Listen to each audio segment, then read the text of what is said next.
By communities, the vote here will be unanimous. From City Hall to the courthouse to the workplace, smokers are under attack. There will be no smoking anywhere. I pay my taxes, and I think we have a thing called freedom of choice. Some are fighting back. What am I supposed to do with a cigarette? Blow smoke in their faces. We're going to sue the bastards. Others battle their own addiction. I feel like I'm losing a best friend, even though my best friend's killing me. 2 days and 2 nights of smoke. There's no substantial proof. And fire. He is a representative of the tobacco industry. That's a lie.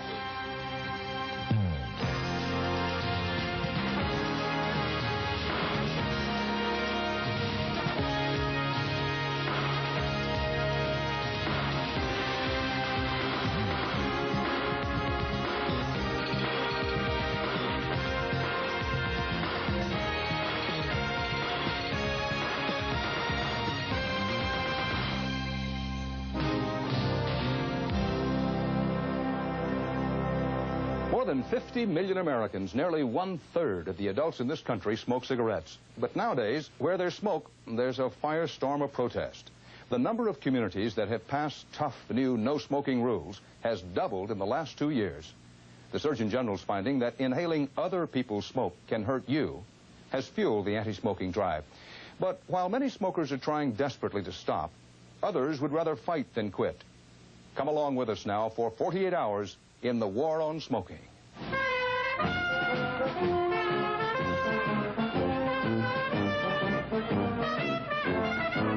It's the annual Cherry Festival Parade in San Leandro, California.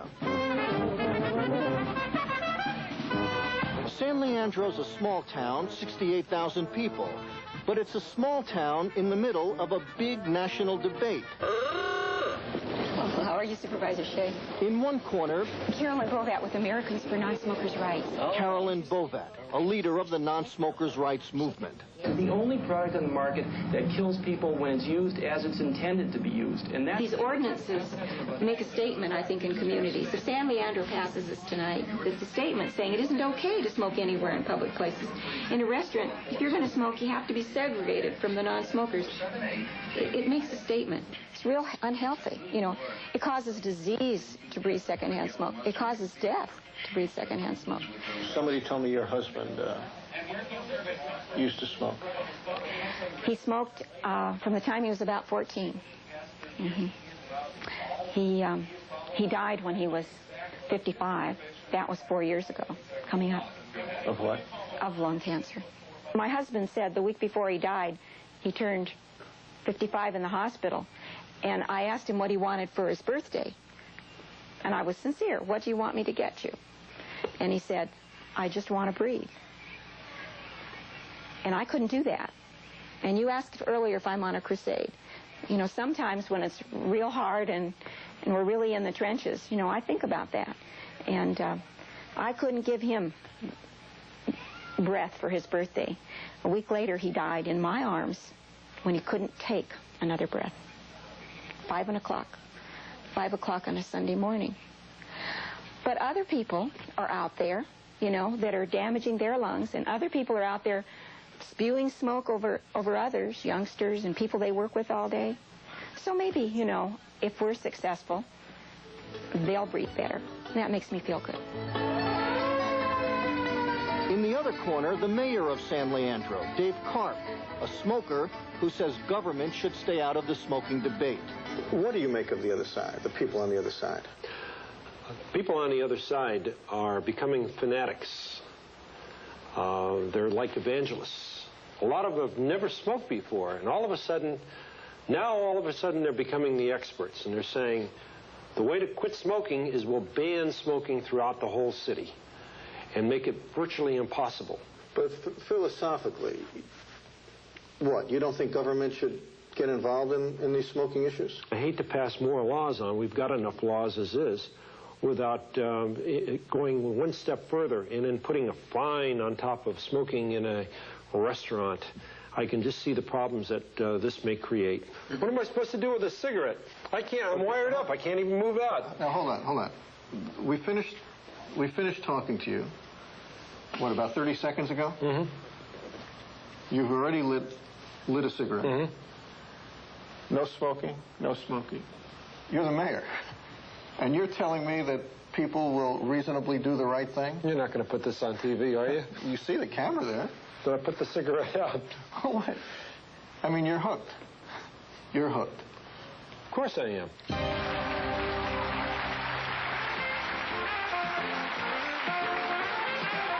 Smokers are starting to stand their ground. What little of it is left. Are there rights for smokers? Are there rights for non-smokers? And we will tackle that this morning.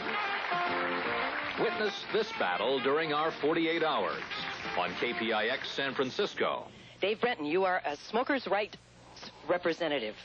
Yes. There seem to be more and more restrictions being placed on smokers. How do you feel about that? Well, basically, the organization feels that if people want to stop smoking, we say more power to you, but we don't think that government at any level should have a club to force people to change their behavior.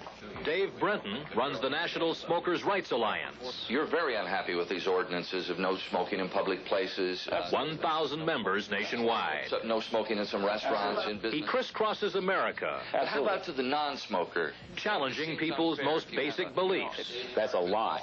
About the ill effects of smoking. There's no substantial proof that cigarettes are, in fact, addictive. Only 1 in 6 smokers will ever develop any of the so-called smoking-related diseases. Like last year, we discovered that nearly 1/3 of the lung cancer in America is genetic in nature. How much are they paying you to lie to these people? And nobody's paying. People don't like hearing it. He is representing big business. He's pushing big business. You're either set up to get up there and talk like that, or you're an outright liar. I consider it an insult to be called a liar, sir, on television, and I am not a liar. I really wish he'd stop picking on me about this. I wasn't able to complete my thought. See, that's the problem. He is a representative of the tobacco industry. We should keep letting these guys jump in and stomp on me, but he denies that he's a representative of the tobacco industry. Well, you know what? Let's let Dave finish, because we just really haven't let him finish a sentence this morning. I represent smokers. I do not represent the smoking industry. We're going to take a commercial break. We'll be back in just a moment. How can you lie on television? How can you tell such gross misrepresentations of the truth? Well, how can you? Brenton's chief antagonist today is Patrick Reynolds. I'm not getting paid anything for this. Are you? Grandson of tobacco titan R.J. Reynolds. Airfare by this TV station right here. Crusading against cigarettes. After losing several relatives, he says, to smoking-related illnesses. You're helping sell a product that's killing 2.5 million people a year. Hold it. Just, I don't care. Say it all here, but then say it again when we get on the air. Okay. I understand this. She's taking care of herself. You can't hear when you're talking. Let me interrupt you, gentlemen, only for a moment. We have someone on the line who has a comment to make. Good morning. Good morning. I'm a 38-year-old woman, and I'm dying of lung cancer, and I'm smoking right now. I have smoked since I was 9 years old, and I can't stop. One of the gentlemen on the set caller has said there isn't really a proven connection between the lung cancer and cigarettes. How do you react to that? That's a bunch of crap. Of course there is. That particular comment is retelling what the American Medical Association has said. Only when, in 1950? No. Then the Surgeon General's report is bunk. Is that what you're saying? I'm saying the Surgeon General's report is a compendium of opinion presented by many, many scientists. I don't know how you can say that on television. Of course cigarettes are addicting. I really apologize. Unfortunately, TV time goes by fast. You can agree to disagree. This is America. So how do you think the program went? I felt like this was probably one of the more hostile environments that I've been in, but I think that we did manage to get a couple of points out.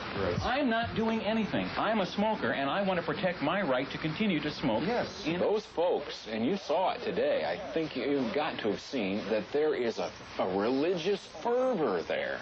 Those people are willing to say and do virtually anything to promote their point of view. So you want to encourage people to smoke? My point, no. Will you please let me? I don't want to come off as a zealot or a fanatic. It's reasonable to ask a smoker warmly, politely, hey, that's a nice coat you have on, and would you mind putting your cigarette out?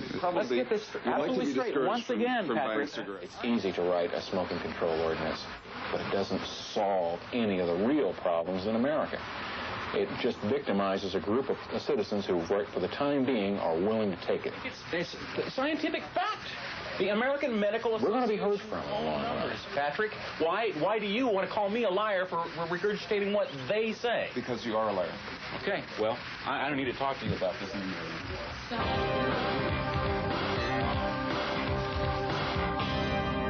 It is nothing less than an American social revolution, the no-smoking movement. And the next battle will be waged right here in just a few hours. City Hall, San Leandro, California. More than ever before, smokers are saying they feel like outcasts. More than ever before, smokers are saying they have rights too. To which the other side replies, the rights of the smoker end where the nose of the non-smoker begins. Mayor Karp and... Good evening. I'm sorry? Good evening. Good evening. 48 hours after the smiles from the Cherry Festival have faded, it's time for the showdown. You wouldn't be breaking ground. You'd be joining good company in protecting the public health. The debate this night, should a law be passed that would restrict smoking in San Leandro restaurants, in enclosed public places, and in buildings where people work? You took an oath when you were elected to promote the health, the safety, the welfare of the people of your community. We say this ordinance does all three things, and we hope, like almost every other city in 40 nearby communities, the vote here will be unanimous. Remember, smokers are people too. They're citizens, taxpayers, and voters. And by and large, they're like all the other citizens of your community. Good, law-abiding people. All they want is to live and let live. These anti-smoking laws just hurt people. Thank you for your consideration. I'll be happy to answer any questions. I believe an individual who wants to self-destruct has that right to do so. But I'm not too sure the individual has a right to cause me to be destructed in some fashion. I'd like to make one comment. It's really not a question. It's something to think about. Here the Surgeon General comes out and talks about cigarette smoking and talks about lung cancer. And yet we subsidize it. The Congress of the United States subsidizes the tobacco industry. With that, I thank you very much. Just wanted to mention that. Thank we speak you. with out of both sides of our mouth.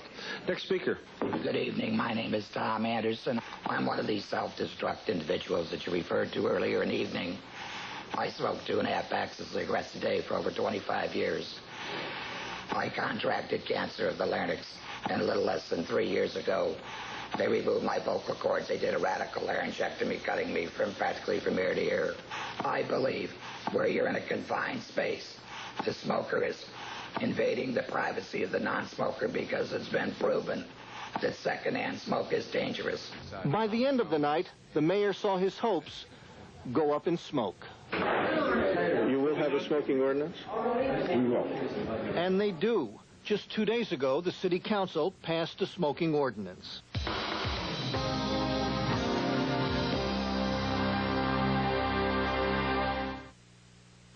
What kind of man uses skin bracer aftershave? Purse. And I just went through my purse and I can't find them. And then I looked through my room and they weren't there, so I figured I must have left them in the car. So I came down here and they're not in the car. And I'm like, I want my cigarette. You're a little desperate? Yeah, it's like I want to, you know, I'm not going to be doing this next week, you know, so I want to.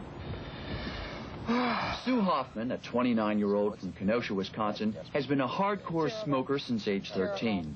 This morning, she will check herself into a hospital detoxification unit in Chicago. Sue believes it's the only place left that can treat her addiction. Right now, what would you rather do? Go to the smoking program or have a cigarette? Have a cigarette. No, I really do want to go to this program, though. You know, if there's any other way I could do it, I would, but... How does that taste? Terrible. You could try it otherwise? Yeah. Yeah, I was in the American Lung Association program. I've tried Nicorette. I tried hypnotism. For any drug addiction, and that includes nicotine, the first 48 hours of withdrawal are the toughest. I stopped smoking for 3.5 days, and I had terrible leg cramps. I felt like I was losing my mind. I just felt like I was losing my mind. I felt like I was dying. That's it. That's it. I'll let you do the honors of throwing the last of them away. Say goodbye. Yeah, bye. I'm Sue Hoffman. I'm here for the smoking Step right around. Sure. I'm real scared, and I feel real sad, too. I feel like I'm losing my best friend. Even though my best friend's killing me, I feel like I'm losing my best friend. Cigarettes hit your brain faster than an intravenous through the vein. So you're talking about immediate gratification, instantly. You want that cigarette. You want what it's going to give you. And it's, boom, faster than heroin. I mean, that's just The treatment program here at Martha Washington Hospital centers around small, intensive group therapy sessions. Your body is addicted, and emotionally you're addicted. For the next 5 days, the voice of therapist Ann Curtis will dominate the lives of Sue, Gertrude, and more.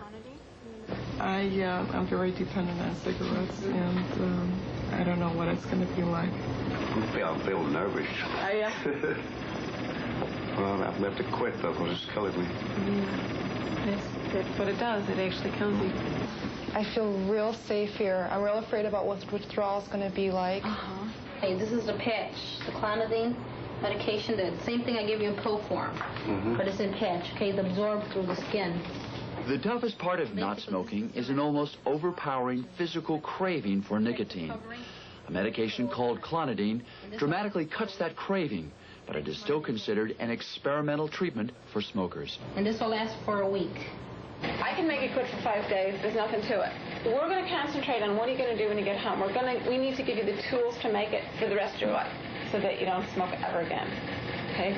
So it's cinnamon sticks, coffee stirrers of 2 types. We have wooden ones and plastic ones. Plastic straws. And different things work for different people. How you feeling? I still feel like it's so hard to concentrate. I'm not seeing positive effects right now. So and then I'm thinking, you know, maybe I really don't want to do this. So I feel sad about it. The big thing, and this is the pulmonary function test. This is the breathing test that was done. What it tells us is that the flow is not quite up to what it should be. That means that Sue's lungs are already diseased. Quitting will slow their destruction. It will also substantially decrease her chance of lung cancer, although that risk will still remain 3 times greater than a non-smoker. Again, it's very mild, but it does indicate that there is some there. If you had your druthers, right now you'd pick up, walk out and have a cigarette? What's stopping you? I don't want to die. I'll die anyway, but I don't want to be a slave to cigarettes anymore. There's no place you need to go, and nothing that you have to do for the next 20 minutes. Settle down in a comfortable place, a place where you can be free of any distractions or interruptions during this time for relaxation. I keep finding myself thinking I can't wait until 3 o'clock on Friday when they let us out of here because I can smoke a cigarette then. That's how I'm controlling it right now. Become aware that there's no need for you to review events of the past or to look forward to events of the future.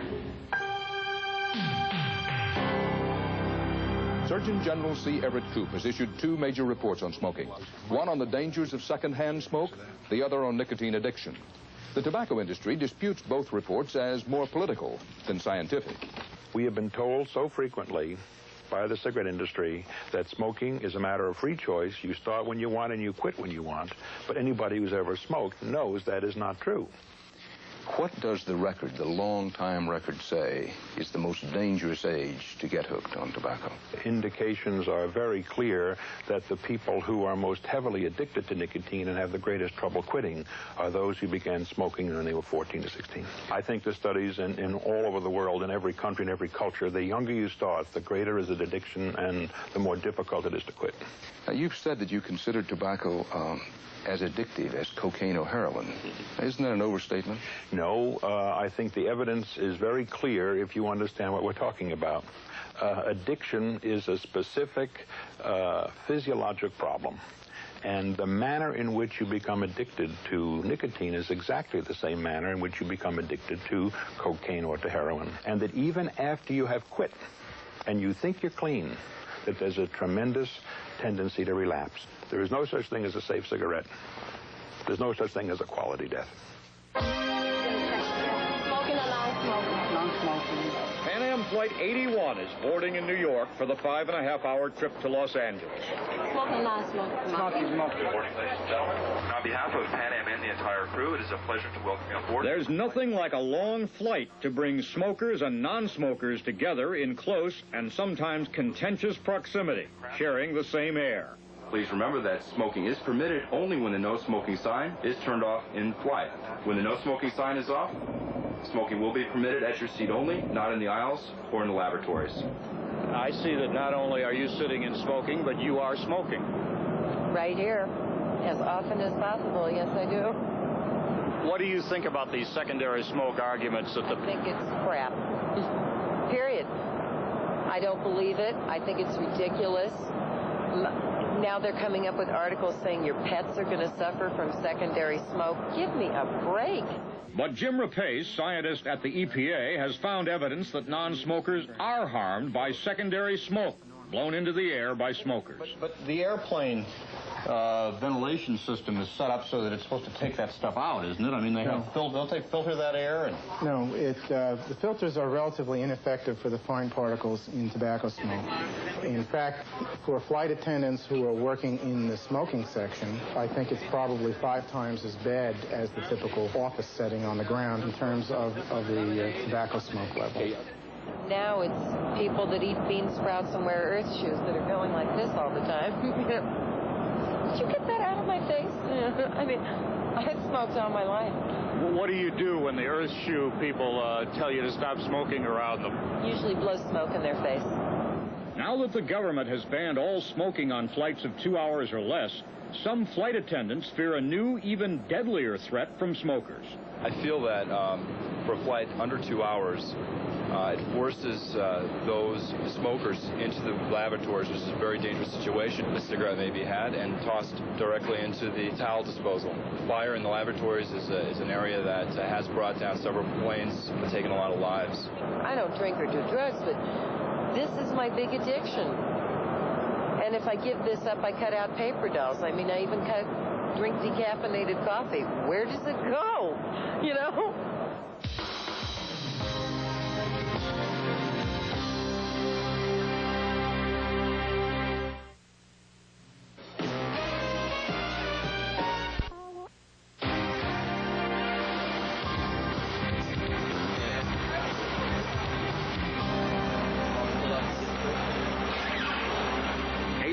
At the Friedan Alcatel manufacturing plant, south of San Francisco.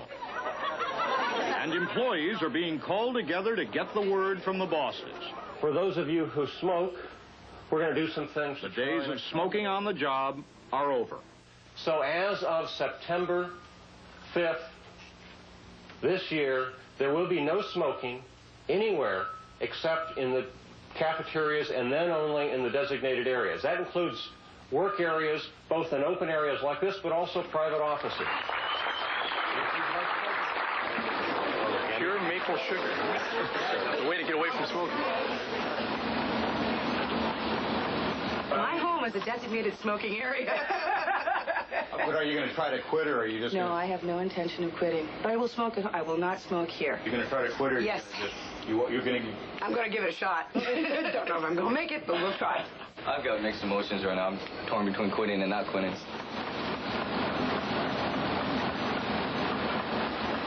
Do I become a zealot and hate people that smoke? No, not a chance. In the manufacturing environment, I don't believe that's the place to smoke, because it is an irritant to people. So Pete Carollo, plant manager, former 3-pack-a-day man. Come through here, you see the lady, she has a cigarette. She has a cigarette and sitting on her ashtray at the present time. And the smoke is just going up. There it is, it's smoking. Now, where is that smoke going? That smoke is going someplace. It's going up into the atmosphere, and it's coming right along here. And it'll bother some of these people here. But will these people complain about it? No, they will not complain about it because they don't want to start an argument, and that's what it is. The reason that we're here this morning is that we are supposed to come up with some kind of a slogan, campaign, whatever, to promote this non-smoking issue throughout the building. Tying it in with the Olympics, like high jump for health. Cigarettes, the only thing a winner ever quits. Winners do quit. Winners quit to win. Put it out. So I want a 3-word slogan. No buts about us. How about, I got one. Okay. Everybody thought it was going to be PR aside, the biggest part of the task of taming any resentments among the smokers falls to Employee Relations Manager Bob Mendonza. So what do you think? The officers simply got tired of hearing employee complaints about the side stream smoke. That was the main thing. They just got tired of it. People who smoke, it's their choice to smoke. As long as they are respectful to the people who don't smoke and make sure that the smoke's not coming our way. Because I choose not to smoke. What do you think? As far as? The announcement today. I don't like it. I think it's really out of line. Out of line? What's that? It's like, you know, I was in the service, and I pay my taxes, and I think we have a thing called freedom of choice, and it's being violated. I guess I'll get used to it. You still smoke? I'll give it a shot. I'll give it a good shot, honestly. Mainly because one of the things I've noticed is everywhere I go, I'm not wanted anymore. Airports, try to go to an airport these days and smoke. Yeah, it's impossible. Restaurants, anywhere. So, Feel like an oppressed minority as a smoker? At times you feel a little bit irate about it. You want to strike back. But what the hell? It's the trend. You have to go along with it. Right. Getting the flags on such short notice was a little bit difficult, but we talked about maybe using the rings, and we came up with this. The advertising minds have hit on the message to take to their co-workers. Well, we can go a little bit bigger on that. Bring up the size of the logo. Yeah, I can bring the logo up a bit. I'm real happy with this. I don't know how you feel, Dan. I think it's great. I think it's great you put it together in such a short time frame. It's phenomenal.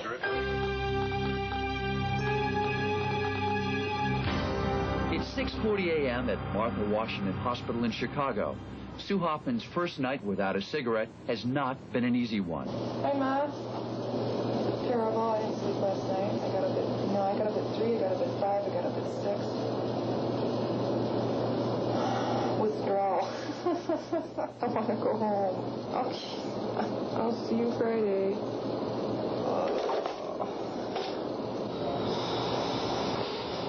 In the 24 hours Sue has been here, much of the nicotine and poisonous carbon monoxide has already left her system. It's 4, which is great. It'll probably be 0 by tomorrow then, with the rates going. But it will take much longer for Sue, Gertrude, and more to eliminate their emotional dependence on tobacco. I am going to ask you to be uncomfortable sometimes, because I want you to know you can cope with an uncomfortable feeling without smoking.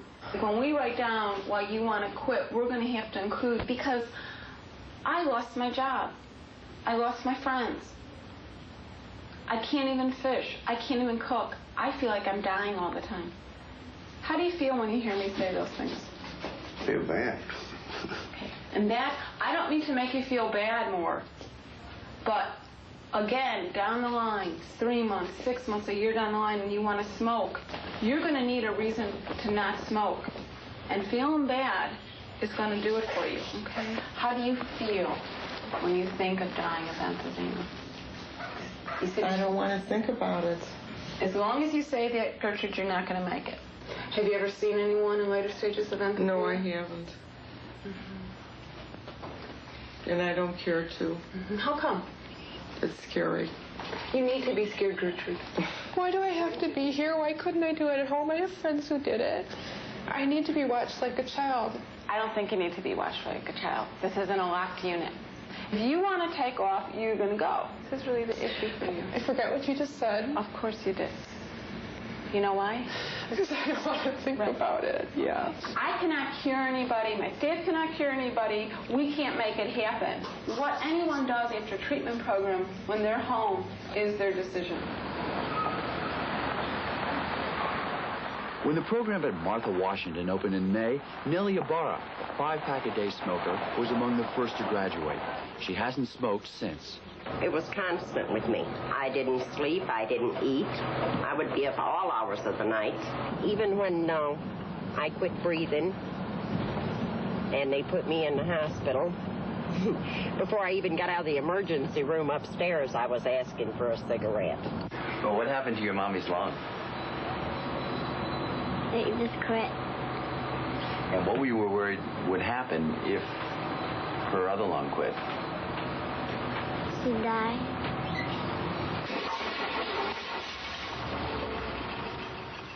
Two months after giving up nicotine, the urge to smoke is never far from her mind. It's the hardest thing I've ever done in my life, is to try, you know, to stay off them, stay away from them. And really, you don't know from one day to the next what's going to happen that could push you right back to it again. In regular visits to the hospital, Nellie meets others who share her struggle. It is worth quitting. Yeah. And worth everything you go through. Well, I'm glad to hear that. You have to find for your own self, but you can do it. If I can do it, anybody can do it. And that's the truth. I'm Gertrude. I'm an inpatient. This is my second day of non-smoking. Weekly group sessions with inpatients and graduates are designed to strengthen everyone's resolve. I feel so good. I feel like a big black cloud is lifted right off my head and I'm soaring. Really, I do. I've always kind of held things in and tempered everything. Well, I'm letting the bitch out of me now. I'm letting the bitch out of me after 65, 70 years. And I'm going to get rid of that bitch, and then I'm not going to smoke. Try to listen what we're saying, okay? Yeah, but I mean, I am trying, but... How you deal with your relapse. Try to calm. Take a deep breath. Yeah. If you decide that you relapsed and you're a failure and you're never going to make it, then that's what's going to happen. And you have to find your own way. Because nobody's going to do it for you. They can help you. But that's about as far as it's going to go. I feel a whole lot stronger sitting here and listening to them about what I'm going to go through when I leave. When you walk out of the door Friday, what kind of a new life do you have? I'll be free. I will be free.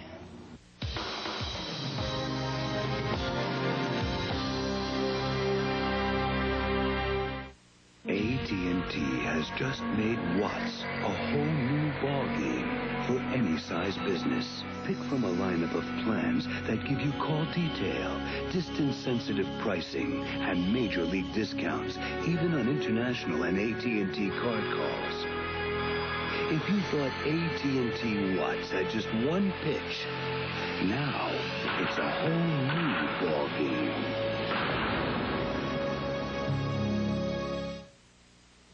Corning's see-through Vision saucepan withstands heat that turns ordinary saucepans into sauce. Best of all, it lets you see your meal before it's all over. Visions by Corning. It's visibly superior. Looking for whole wheat total? Shredded wheat. You'll need 12 boxes equal to vitamin and mineral nutrition in just one box of Total. No other cereal has more. I think I'll have Total, sweetheart. Total. If it's whole wheat Total, it's Total Nutrition. 48 Hours will continue. Comedy's in the cards on CBS with the king of yucks, Newhart. Oh, yeah! He's the ace of laughs. Newhart, Monday at 8, 7 Central and Mountain. Can you read this? 21 million Americans cannot. You'll never be able to compete for a job on the open market. Jane Alexander stars in one man's struggle for hope. Open admissions tonight. This is CBS. Toyota's really big sales event is really big. And like these sporty Toyota Celicas, it's also going fast. Oh, nice wheels. And so now's the time to see your Toyota dealer and get the lowdown. Special option packages could save you more than ever on Celicas. So get out of your seat and get going. Get extra savings now on all 88 cars and trucks at Toyota's year-end clearance sale.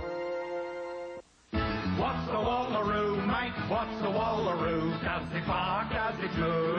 What's the wallaroo? Well, one kind of wallaroo is made from Australian sparkling spring water and real fruit juices in exotic down-under flavours like orange and passion fruit and orange mango. I'm sure you'll recognise one as soon as you see it, won't you, mate? Is it red or is it blue? Bottled in Australia and imported by Sparklers. Say, what's a wallaroo? Promising results of a new breast cancer study on News 8 at 11.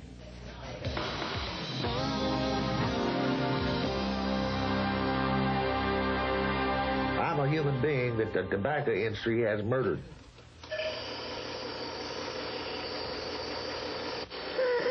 His lungs ravaged by emphysema, Louis Vickers is a slave to the oxygen tank and medicines which help him breathe. Your chances for a long life? It's over.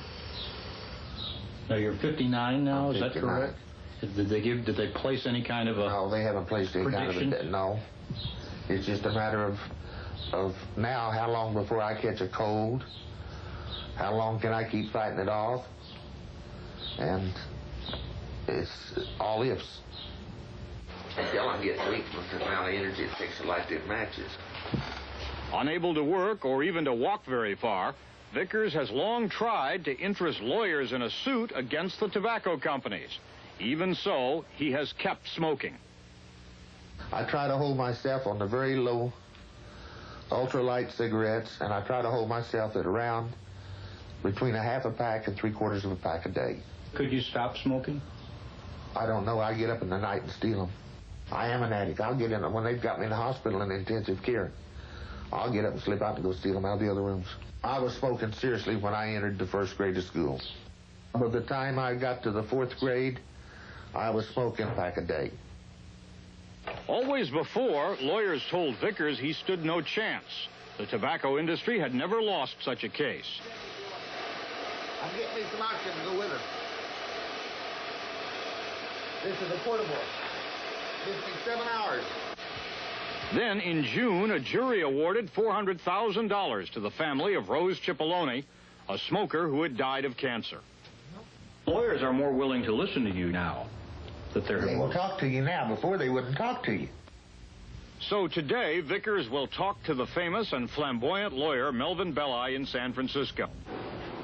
How you feeling? I'm pretty good. That's a hell of a question to ask you with all that apparatus on there, isn't it? Well, I felt worse. I suppose you felt it was your freedom of choice to smoke or not to smoke. Is that right? I felt that way, and That's what they're going to say during the trial, but I'm going to prove to you that you were addicted and you couldn't stop if you wanted to. That's the big thing we've got going for us now, that you poor bastards that have got this lethal commodity in you are addicted. Belli agrees to take the Vickers case. We're going to sue the bastards.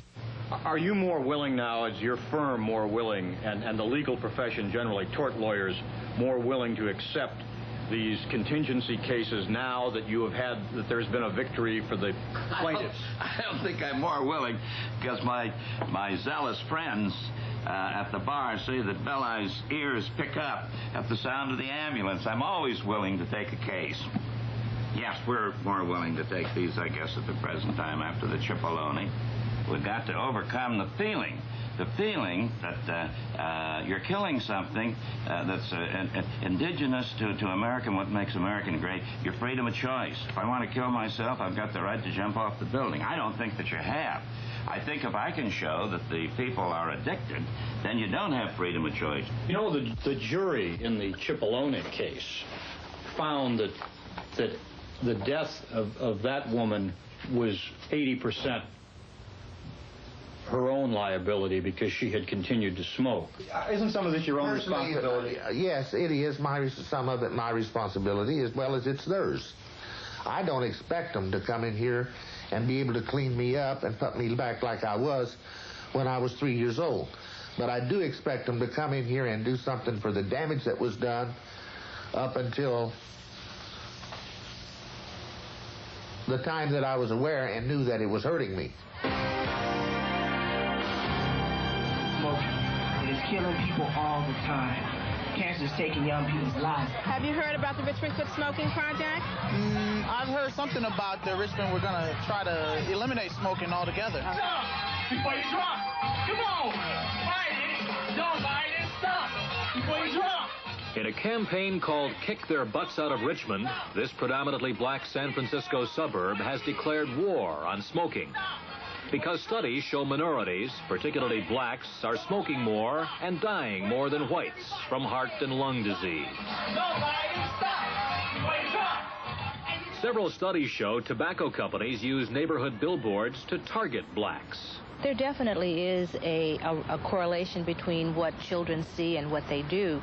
Edith Davis of the Stop Smoking Project. Cigarettes happen to be one of the things that they can afford, so they sort of go for the glitzy messages, the sexy messages. Success and glamour can be yours with a menthol cigarette. Right.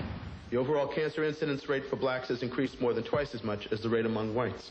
So tonight, the Richmond City Council is hearing a proposal to ban all outdoor tobacco advertising. Jan Denton represents a billboard company. We all have an opportunity to say our piece, to buy advertising in this country.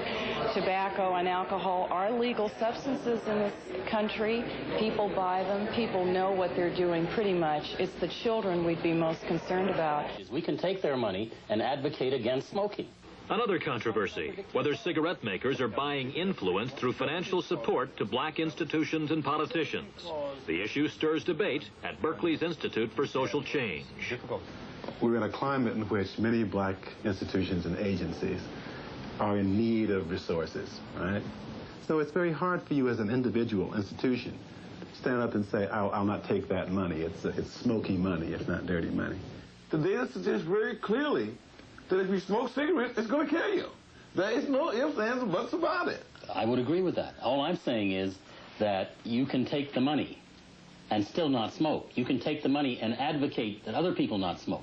You can take the money and introduce legislation which outlaws tobacco in this country. It's not enough.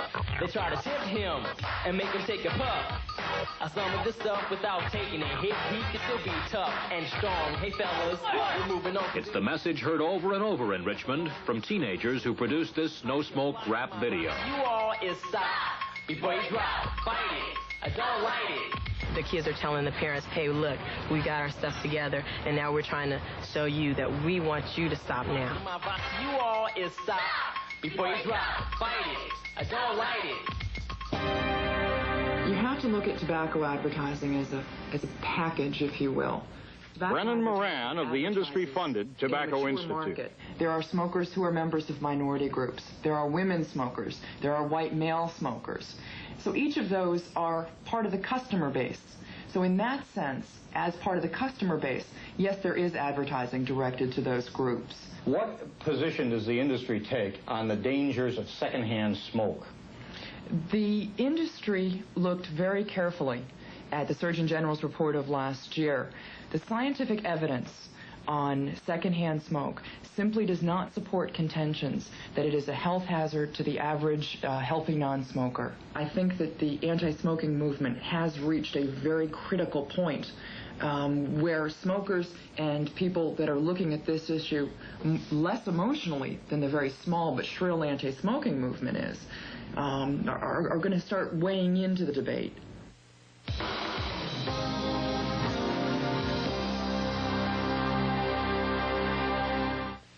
McDonald's presents future Olympic hopefuls, Carlos Tapia Ruano and his innovative soccer style. Uda Grunewald, whose backstroke could stun the world. The powerful Nozowitzki, weightlifting. Kelly Peterson, equestrian events. Bob Watson, rings. And Jacques Bouclé, a natural for discus. McDonald's is proud to sponsor today's U.S. Olympic team and to keep the dream alive for tomorrow's hopefuls. Also would be a man, must be a nonconformist. A foolish consistency is the hobgoblin of little minds. To be great is to be misunderstood. There is a time in every man's education when he arrives at the conviction that envy is ignorance. Insist on yourself, never imitate.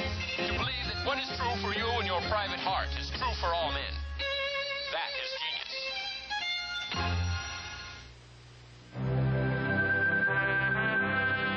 For generations, it's nourished grandparents, grandchildren, and now their children's children. A breakfast Europeans have enjoyed for centuries. Known in America as Kellogg's Mueslix, a natural balance of oats, wheat, rice, corn, barley, raisins, dates, and hazelnuts.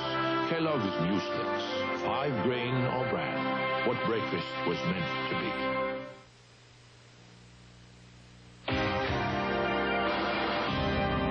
3 days after our 48 hours ended, The smoking cessation program at Chicago's Martha Washington Hospital is entering its final day.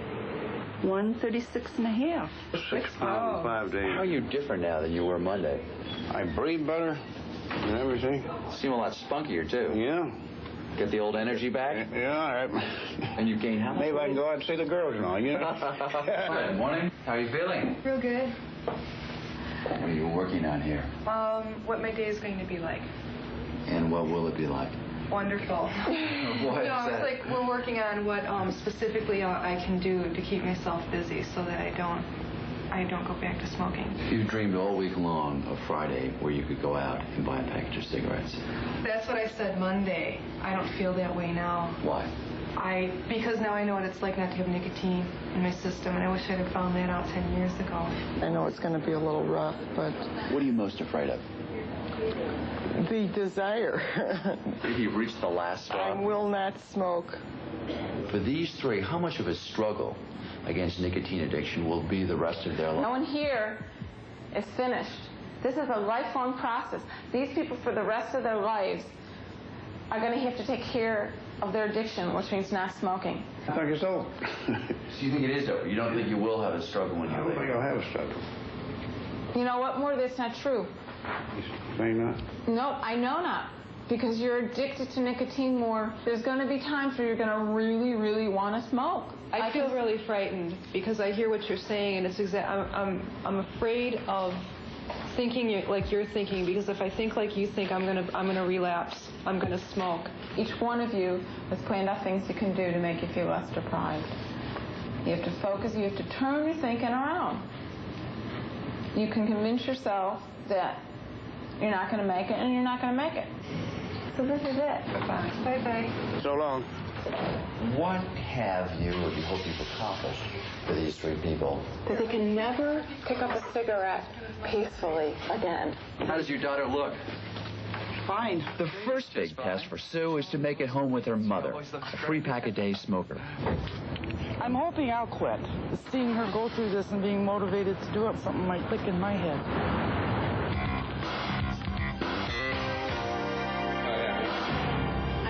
I'm powerless over nicotine. Hi, Phyllis. I'm Joan. I'm powerless over nicotine. Hi, Joan. I'm a nicotine addict. My name is Jan. They don't just introduce themselves by name. They also announce their addiction. It's the first step, they say, toward recovery. I'm Grace. I'm a nicotine addict. Hi, Grace. Hi, everybody. The basics. You've heard of Alcoholics Anonymous and Gamblers Anonymous. Incredible. Well, this is Smokers Anonymous. Hi, I'm Noreen. I'm a nicotine addict. Hi, Noreen. I haven't had a cigarette in 4 years, and I never want to forget what it was like to go off those cigarettes. I don't ever think about cigarettes until I come here. Not quite true. I had a dream about it last night. I dreamt that I smoked a lot, and it was a nightmare. I woke up with a headache. It's not just a nasty little habit. It is a major league addiction to a drug. There are no doctors here, no anti-smoking drugs. This isn't a clinic. It's more like a church. And like Alcoholics Anonymous, the treatment is spiritual, not medical. And I'm coming up on 90 days, and just in 90 days to get that out of my system is the most glorious spiritual event of my life. And to know what to do, there's the fellowship. I can get support. I can go nuts, like Lee said. You can make phone calls and say, I'm nuts. Help! And you'll say, don't smoke, go nuts. And it's wonderful. And I go, oh, it's okay. My mother would say, have a cigarette, don't go nuts. Be quiet. My mother's still smoking, in her 70s, and dying slowly. And it's sad. She's dying of emphysema, which I understand is harder lung death to endure than lung cancer. They meet once a week, every week for an hour. Bad weather doesn't keep them away. Holidays don't keep them away. They're no longer hooked on nicotine, but they are hooked on these meetings. For some of them, it's the only thing that keeps them off cigarettes. I will have, thank you God, I just had 9 months clean of nicotine.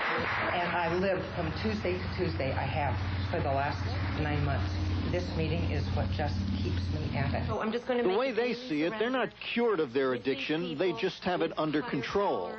After the meeting, we talked about how close to the edge they really are. You all say you're addicts. Are you all addicts in the same way that an alcoholic is an alcoholic? He may not have had a drink for 10 years, but he's an alcoholic. Right. Right. We're addicts in the same sense. Can't have even one puff without... If I had one puff of a cigarette, I would be back to probably more than 3 packs a day within 2 weeks. The addiction is that powerful. So it does come down to one day at a time, even if that one day is 4 years or 3.5 years. It's one day. Or one day. One day. Oh, yeah. And it can be done, and it's worth stopping. Yeah, it's worth every bit of pain involved. Yep. That's, if you're going to put anything out there, it can be done. A whole bunch of perfectly normal people hooked on cigarettes to whatever degree are able to stop. There is hope.